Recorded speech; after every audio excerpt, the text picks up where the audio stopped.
Okay, so this is just a quick view of things I used in today's video. And I got all these things from Dollar Tree. And so for these little crates, me and my husband are just going to start painting them using paints that we got from Dollar Tree as well. And they had these mini crates in so many different shapes. These are just the ones we decided to go with. Okay, now for these wooden sticks, I did pick up this pack from Dollar Tree. It came in about a pack of 6 sticks, I believe. And they were actually to make a easel for painting. And we did cut these down to about 12 inches long.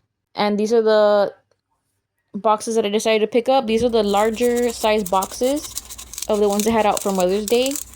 And I also picked up this foam from Dollar Tree as well. As you can see here, they're a little bit too big from the edges, so all we did was just slice down the corners and it fit in right perfectly. Now, in order for us not to mess up this lid, we went ahead and just pressed down with our wooden stick to see our shape, and we did do a X on it to go ahead and cut out that piece of cardboard.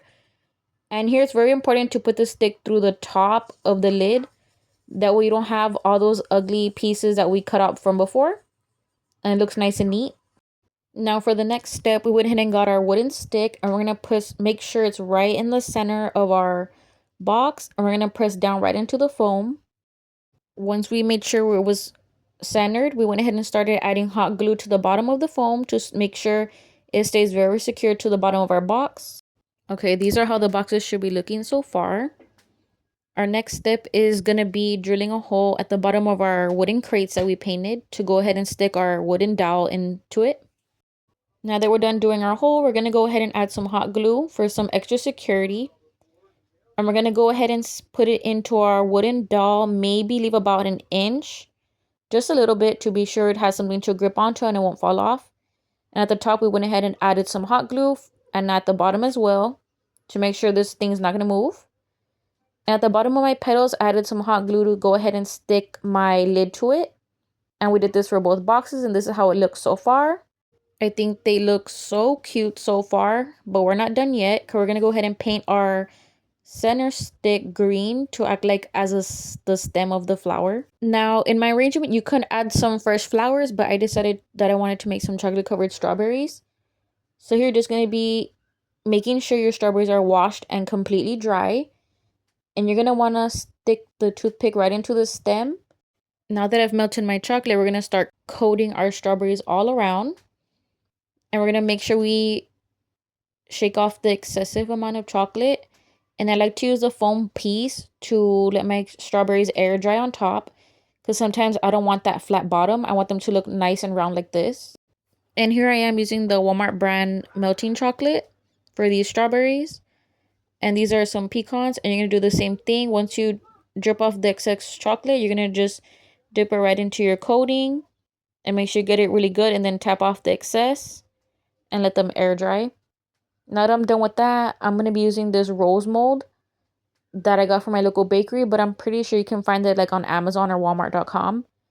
And I'm just going to start filling it in with my same chocolate. All the way to the top. Because we don't want no air bubbles. And we want it to be thick enough so it won't break when we take it out. So now here you want to make sure you tap, tap, tap to get out all the air bubbles. And then we're going to pop it into the freezer till they're nice and hard. And they should fall out very easily. And if they don't, just give it a quick tap. And this is how they look. I think they look so good for it being a simple little flower.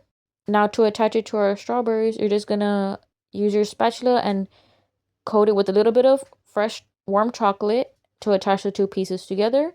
I only did 6 strawberries for each of these boxes. And this is how the boxes look now that I'm done. So now we're going to go ahead and start adding them in. And what I did was add 2 pieces per little line there, as you can see. And I was able to fit 6 strawberries in there, and they were about medium size. But remember, the fatter strawberry you pick, the less you're going to be able to put into this box. And I did make sure they were not touching my paint that I did on my sticks. I don't want to taint the strawberries.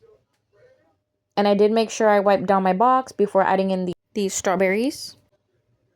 And if you want to put smaller strawberries in, you can easily fit maybe about 8 or 10, depending how small. And this is how the box looks. I'm keeping it very simple. And I think they came out so cute and amazing, and these make great Mother's Day gifts or a birthday gift or for any occasion really, because they always have these type of boxes like at Dollar General, Walmart, or Dollar Tree. And you can personalize this to be anything you want.